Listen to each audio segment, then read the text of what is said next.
الحمدللہ رب العالمین والصلاة والسلام علی سید الانبیاء والمرسلین اما بعد اعوذ باللہ من الشیطان الرجیم بسم اللہ الرحمن الرحیم محمد رسول اللہ والذین معہ اشداء علی الکفار رحماء بینہم صدق اللہ العظیم اللہم صلی علی محمد وعلی آل محمد وبارک وسلم رب اشرح لی صدری ویسر لی امری واحلل عقدۃ من لسانی یفقہوا قولی واجعل لی وزیرا من اہلی آمین یا رب العالمین۔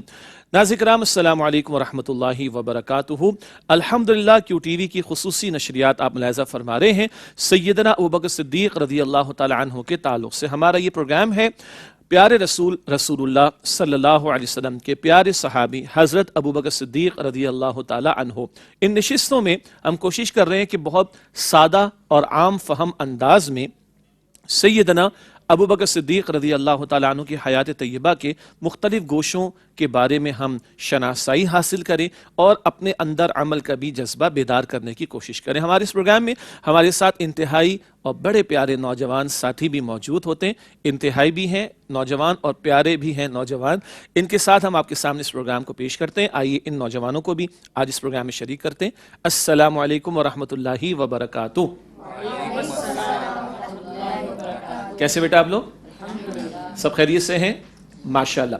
جی ناظرین کرام، جیسے کہ آپ اس پروگرام کی نوعیت سے واقف ہیں کہ ہم مختصر انداز میں اور انٹریکشن کے انداز میں دو طرفہ گفتگو بھی کرتے ہیں اور صدیق اکبر رضی اللہ تعالیٰ عنہ کی حیات طیبہ کے تعلق سے کچھ پہلو آپ کی خدمت میں پیش کرتے ہیں۔ آج جو میرے ذہن میں پہلی بات ہے آپ کے سامنے رکھنا کچھ اپنے حافظے سے، وہ یہ ہے کہ نبی مکرم صلی اللہ علیہ وسلم نے کس کس انداز سے حضرت ابوبکر صدیق رضی اللہ تعالی عنہ کی عظمت و فضیلت کو بیان فرمایا۔ تو کچھ احادیث مبارکہ جو مجھے امید ہے کہ آپ کو بھی یاد ہوں گی اور آپ لوگوں کے علم میں بھی ہوں گی، مگر ہم سب دہرا رہے ہیں اپنے لیے بھی اور ہمارے ناظرین کی یاد دہانی کے لیے بھی۔ ایک بات تو اللہ کے پیغمبر صلی اللہ علیہ وسلم نے یہ ارشاد فرمائی کہ جس کسی کے سامنے میں نے حق کی دعوت کو پیش کیا تو اس نے قبول کرنے میں تھوڑا سا وقت لیا۔ آدمی سوچتا ہے، سمجھتا ہے، غور کرتا ہے، پھر کسی بات کو مانتا ہے۔ تو اللہ کے پیارے رسول علیہ الصلوۃ والسلام نے فرمایا جس کسی کے سامنے میں نے حق کی دعوت پیش کی اس نے تھوڑا وقت لیا سوائے حضرت ابوبکر صدیق رضی اللہ تعالی عنہ کے، کہ ان کے سامنے جیسے ہی میں نے توحید کی دعوت پیش کی انہوں نے فوراً اس دعوت کو قبول کر لیا۔ اسی طرح اللہ کے پیارے رسول صلی اللہ علیہ وسلم نے ارشاد فرمایا ہے جس کسی نے مجھ پر کوئی احسان کیا میں نے اس کے احسان کا بدلہ دیا، اس کو چکانے کی کوشش کی۔ جس کسی نے مجھ پر کوئی احسان کیا میں نے اس کے احسان کا بدلہ چکانے کی کوشش کی سوائے ابوبکر صدیق رضی اللہ تعالی عنہ کے۔ کیوں؟ اللہ کے رسول علیہ الصلوۃ والسلام نے فرمایا کہ ابوبکر رضی اللہ عنہ ان کے احسانات کا بدلہ تو خالق کائنات ہی اللہ سبحانہ وتعالی ہی ان کو عطا فرمائے گا۔ اسی طرح حضور نبی اکرم صلی اللہ علیہ وسلم نے ارشاد فرمایا ابو بکر سے محبت تو مومن ہی رکھے گا، ابو بکر سے محبت تو مومن ہی رکھے گا، اور جو ان سے نفرت رکھے گا وہ منافق ہوگا، جو ان سے نفرت رکھے بغض رکھے وہ کیا ہوگا؟ منافق ہوگا۔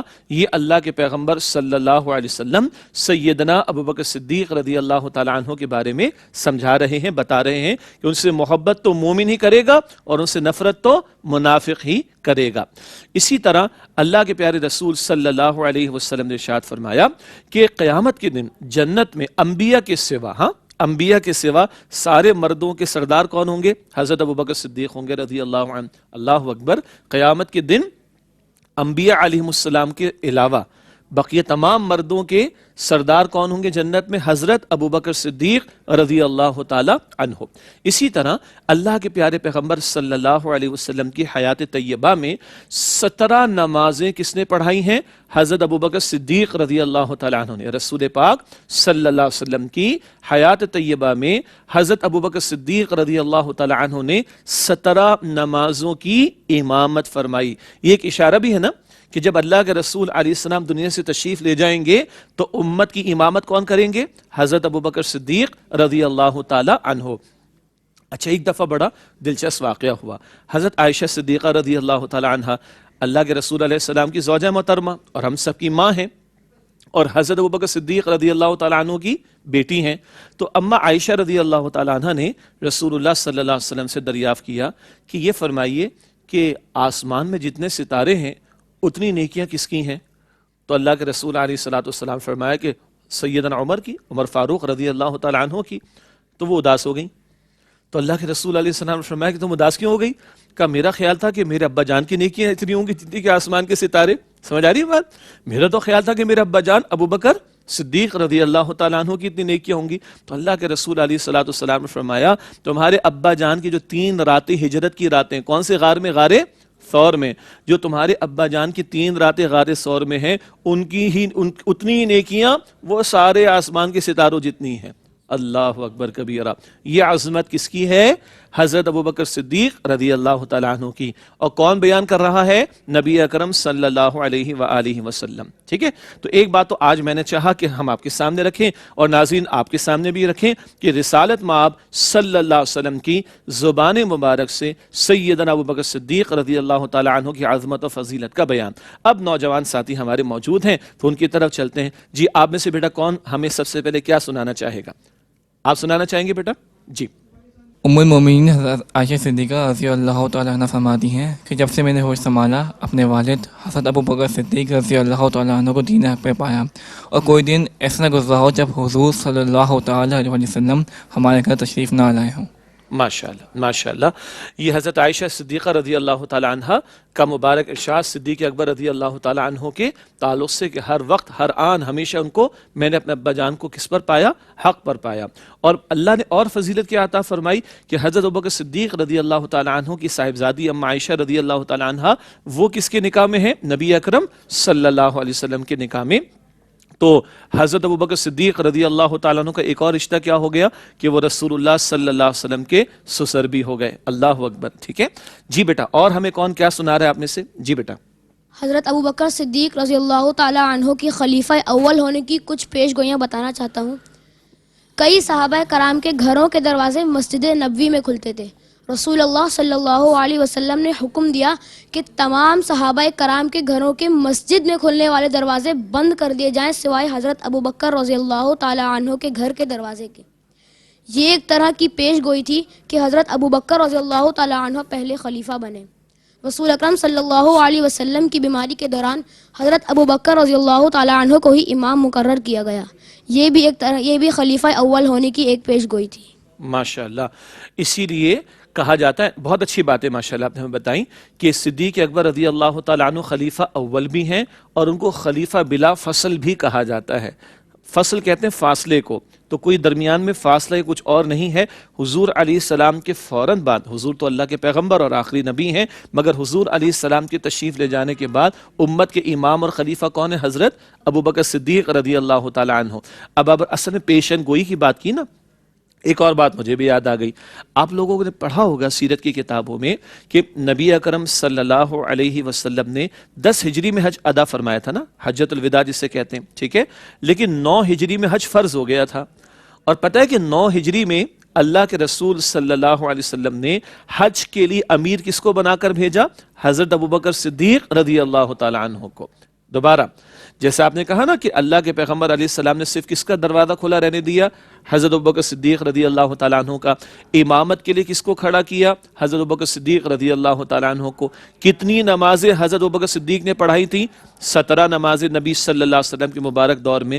ایک اور پیشن گوئی کس بات سے اشارہ مل رہا ہے کہ جب 9 ہجری میں حج فرض کر دیا گیا تو اس سال حضور تشریف نہیں لے گئے، حضور نے فرض حج کا ادا کیا ہے اگلے سال 10 ہجری میں، لیکن 9 ہجری میں جب فرضیت آ گئی تو اللہ کے پیارے رسول صلی اللہ علیہ وسلم نے سیدنا ابوبکر صدیق رضی اللہ تعالیٰ عنہ کو حج کا امیر بنا کر روانہ فرمایا۔ تو یہ بھی ایک اشارہ تھا کہ حضور علیہ السلام کے دنیا سے تشریف لے جانے کے بعد امت کی امامت کون سنبھالیں گے؟ حضرت ابوبکر صدیق رضی اللہ تعالیٰ عنہ۔ ماشاءاللہ۔ جی بیٹا، اور ہمیں کون کیا سنا رہے ہیں؟ جی بیٹا آپ صحیح سنائیے۔ مولا علی کرم اللہ تعالی وجہہ مسجد کوفہ میں خطبہ ارشاد فرما رہے ہیں۔ آپ نے ارشاد فرمایا، اے لوگوں بتاؤ کہ ہم میں سے سب سے زیادہ بہادر شخص کون ہے؟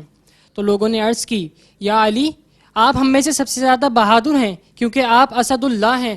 حضرت علی نے ارشاد فرمایا، نہیں، جو شخص ہم میں سب سے زیادہ بہادر ہیں وہ ہیں ابو بکر، کیونکہ جب غزوہ بدر میں ہم نے سرکار علیہ الصلوۃ والسلام کا ایک خیمہ تشکیل دیا تو تمام صحابہ کرام حضور کی حفاظت کے لیے تیار تھے، کیونکہ تمام صحابہ کرام حضور صلی اللہ علیہ وآلہ وسلم کے جانثار تھے، لیکن حضرت ابو بکر رضی اللہ تعالیٰ عنہ آگے بڑھے اور ارشاد فرمایا کہ کسی ماں نے ایسی اولاد جنی ہی نہیں جو ابو بکر کے ہوتے ہوئے سرکار علیہ الصلوۃ والسلام کو نقصان پہنچا سکے۔ ماشاءاللہ ماشاءاللہ، یہ سیدنا ابو بکر صدیق رضی اللہ تعالیٰ عنہ کی شجاعت اور بہادری کا ذکر ہوا۔ سیدنا علی کی عظمت ہے اور ان کی انکساری بھی ہے کہ جب لوگوں نے کہا آپ سب سے بڑھ کر بہادر ہیں تو سیدنا علی نے کیا فرمایا کہ نہیں، ہم میں سب سے بڑھ کر بہادر کون؟ صدیق اکبر رضی اللہ تعالیٰ عنہ۔ غار ثور میں بھی ساتھ کون؟ صدیق اکبر رضی اللہ تعالیٰ عنہ۔ ایسے کئی مواقع ہیں، تفصیل کا موقع نہیں، جہاں حضرت ابو بکر صدیق رضی اللہ تعالیٰ عنہ کی شجاعت اور بہادری بھی ہمیں نمایاں نظر آتی ہے صحابہ کرام رضی اللہ تعالیٰ عنہ مجمعین کی جماعت میں۔ تو اللہ کے پیارے رسول علیہ الصلوۃ والسلام کے مبارک ارشادات کا ذکر بھی ہوا، اسی طرح سیدنا علی رضی اللہ تعالیٰ عنہ نے جو سیدنا ابو بکر صدیق رضی اللہ تعالیٰ عنہ کی شجاعت کا ذکر کیا وہ بات بھی ہمارے سامنے آئی، اور جو پیشن گوئیاں تھیں ان کا بھی ذکر ہمارے سامنے آیا۔ اما عائشہ صدیقہ رضی اللہ تعالیٰ عنہ کا ذکر خیر بھی ہمارے سامنے آیا۔ اور یہ جو آپ نے شجاعت کا ذکر کیا نا تو مجھے ایک بات یاد آئی، ایک ایسا واقعہ ہے کہ جب نبی مکرم صلی اللہ علیہ وسلم مکی دور ہے اور آپ خانہ کعبہ کے پاس دعوت توحید پیش کر رہے تھے تو مشرکین مکہ نے معاذ اللہ کوئی دست درازی کرنا چاہی حضور علیہ السلام کے خلاف معاذ اللہ، تو وہاں صدیق اکبر رضی اللہ تعالیٰ عنہ کھڑے ہو گئے اور انہوں نے قرآن کی وہ آیت کے الفاظ تلاوت کیے جو سورہ مؤمن میں الفاظ آتے، اور سورہ مؤمن میں ایک بندہ مومن کا ذکر ہے جس نے فرعون کے دربار میں کھڑے ہو کر سیدنا موسیٰ علیہ السلام کی دعوت توحید کی حمایت کی تھی، اور اس بندے مومن نے کیا کہا تھا؟ اتقتلون رجلا، کیا تم ایک بندے کو اس لیے قتل کرنا چاہتے ہو کہ وہ کہتا ہے کہ میرا رب اللہ سبحانہ وتعالی ہے؟ یہ بندہ مومن کے تعلق سے سورۃ المؤمن تو کہاں ہے؟ قرآن حکیم میں، لیکن نبی کریم علیہ السلام کی دعوت توحید کی جب مخالفت کرنے لگے مشرکین مکہ تو حرم پاک میں خانہ کعبہ کے پاس کھڑے ہو کر کس نے یہ الفاظ دہرائے؟ حضرت ابو بکر صدیق رضی اللہ تعالیٰ عنہ، اتنا کہ ان کو لہو لہان کر دیا گیا، وہ بے ہوش ہو گئے، ان کو گھر لے جایا گیا، اور درد بھی ہے، تکلیف بھی ہے۔ جب آنکھ کھلتی ہے تو پہلا سوال کیا ہوتا ہے؟ میرے حضور کہاں ہیں صلی اللہ علیہ وسلم؟ اپنے زخموں کی بات نہیں کی ہے، اپنی تکلیف کی بات نہیں کی ہے، اپنے پیارے رسول علیہ السلام کا ذکر ہو رہا ہے، میرے پیارے رسول کو کیا ہوا؟ والدہ کہتی ہیں کہ کچھ کھا پی لو، نہیں، میرے پیارے رسول کا کیا ہوا؟ کسی کو بھیج کر بلوایا جاتا ہے جی بتاؤ تسلی ہے حضور ٹھیک ہے؟ نہیں، جب تک حضور کا چہرہ انور نہ دیکھ لوں میں چین سے نہیں بیٹھ سکتا۔ جب حضور کا چہرہ انور دیکھا تو کہتے اب مجھے سکون آ گیا۔ یہ حب رسول بھی ہے صلی اللہ علیہ وسلم، اور یہ بہادری اور استقامت کا مظاہرہ بھی سیدنا ابو بکر صدیق رضی اللہ تعالیٰ عنہ کے تعلق سے۔ ناظرین کرام، الحمدللہ بڑے عام اور سادہ اور عام فہم انداز کہنا چاہ رہا تھا، سادہ انداز میں آپ کے سامنے گفتگو رکھ رہے ہیں اس تعلق سے کہ صدیق اکبر رضی اللہ تعالیٰ عنہ کی حیات طیبہ کا ذکر ہمارے سامنے رہے۔ اللہ ان پر اپنی کروڑ رحمتیں نازل فرمائے اور ہمیں ان کے نقش قدم پر چلنے کی توفیق عطا فرمائے۔ انشاءاللہ اگلی ایک اور نشست میں پھر آپ سے ملاقات کرتے ہیں، تب تک کے لیے اجازت، وآخر دعوانا ان الحمدللہ رب العالمین، والسلام علیکم ورحمۃ اللہ وبرکاتہ۔